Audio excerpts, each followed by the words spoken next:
በድንገት የአምስት ሰዎችን ህይወት የነጠቀው እንዲሁም ደግሞ የከተማዋን ነዋሪዎችና የሆስፒታሉን ሰራተኞች ሳይቀር ድንጋጤና ጭንቀት ውስጥ የከተተው ይህ በሽታም እንግዲህ ምልክቶቹ ምን እንደሆኑ እየተነገረ ነው የሚገኘው። ይህንን ቪዲዮ ሼር እያደረጋችሁ እንዲሁም ደግሞ ሪፖስት እያደረጋችሁ ለበርካቶች እንዲዳረስ አድርጉ።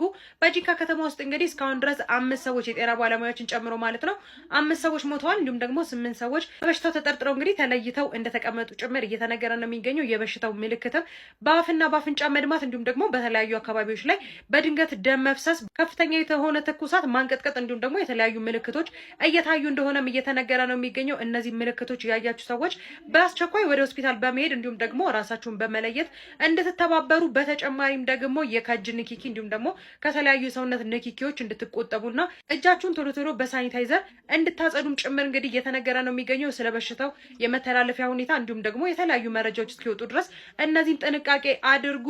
እንዲሁም ደግሞ ይህ ቪዲዮ ለሚያስፈልገው በሙሉ ሼር እያደረጋችሁ አዳርሷቸው ማለት ነው። ለሞቱት ነፍስ ይማር፣ እንዲሁም ደግሞ ለታመሙት ምሕረት ይላክላቸው። በአዳዲስ መረጃዎች እመለሳለሁ። የፕላስ ምልክቷን ተጭናችሁ ቤተሰብ ሁኑ። መልካም ምሽት።